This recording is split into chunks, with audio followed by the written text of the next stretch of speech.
Only 6 billionaires have left California so far since the state's new proposed wealth tax. But those 6 departures carry a massive price tag with them, roughly $27 billion in potential tax revenue walking straight out the door. It's a tale as old as time. Democrats in states like California pitching high taxes as a way to stick it to the rich and pay for their progressive programs, only to see the tax base is walking away. Kevin, even for people who are liberal, that are billionaires, they're willing to pay for stuff up to a point. But when you stick it to them in this way, they say enough is enough. Yeah, and the way the structure of this wealth tax being proposed makes no sense at all.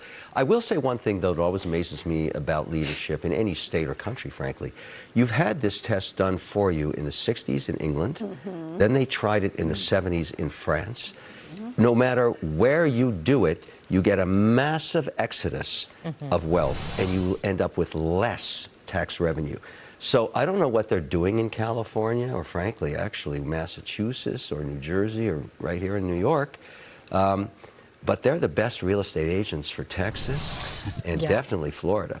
I mean, Mondami has to get an award for best real estate agent for Florida. Yeah, for Florida. So I'm going to go to my California girl on this one. What are they doing? I have good data for you to back it up. So Kevin talked about the wealth tax in some countries. As Brian says, the good news is we have federalism here. Yes. So did you see Stephen Moore's op-ed in the Journal? Since Ohio adopted its income tax in 1971, nationwide domestic output has fallen by half. Michigan adopted an income tax in 1967. Total state and local tax revenue nationwide fell 53%. Pennsylvania's share of national output declined 42% since they did an income tax in 1971.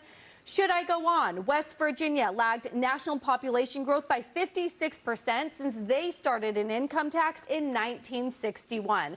We have seen this play out, and more, I think, since COVID, that just lit the fire on people realizing I can move and I'm more mobile than ever. Sure. And Brian, it's hard to step into the mind of a maniac, but let's try to step into the mind of Gavin Newsom. What do you think he's trying to accomplish here? The stats speak for themselves, so the record is clear with respect to what will happen. Yes. Now, but Gavin is not for the wealth tax there, right? He opposes the wealth tax in California. So I think pushing it.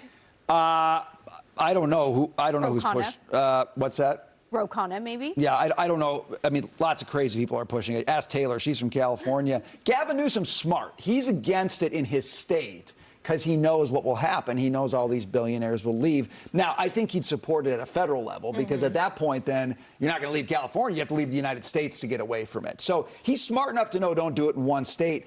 But the people there are not smart enough to know that, and they're pushing it hard. And I appreciate the measure of how many billionaires have left, but actually there's 2 bigger questions in my mind. One is, how many young, successful millionaires are leaving who want to do more and know that if they do, they're going to get punished? I don't have a number on that. I'd love to know the answer to that question. Number 2, maybe even more important, how many future billionaires are ruling out California as the place they build their business? That, I think, is there's a lot of young, talented people, and they're making choices in their career right now. Where do I go to start my business? Do I go to California? Do I go to Texas? Do I go to Florida, somewhere else? Well, Newsom is responsible for pushing the businesses out. Yes, so he is. He is. That one and I think those future billionaires, those are the ones who are going to contribute to the future of the state, have already said, I'm going somewhere else because I know what California stands for. Real quick comment, Lou. Yeah, just what's the playbook here, right? As Kevin put his finger on it, we've seen time and time again over history that these bad politics are based on economics and people flee, right? It's an exodus. So the only thing I can think of that makes sense is that a Gavin Newsom thinks, or Mamdani thinks, they may one day be president and then could pass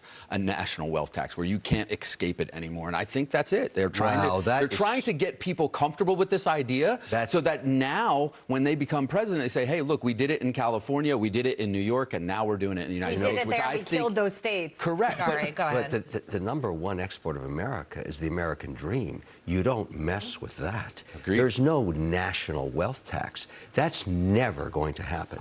I agree with you, but what's their playbook? They have to be thinking that there's a bigger end here because you see the data. I mean, my tracker says it's 1.7 trillion in wealth has left California. It's 9 billionaires, not 6, and it's going up from there. I don't think they're nutty enough to think that that is going to happen. I agree with you, but what I think they're doing is they know there'll be an exodus. They want to degrade quality of life, and they want to kind of turn the state into a model of what socialism essentially looks like. Some states will look like that, and some states won't. Can you imagine the campaign?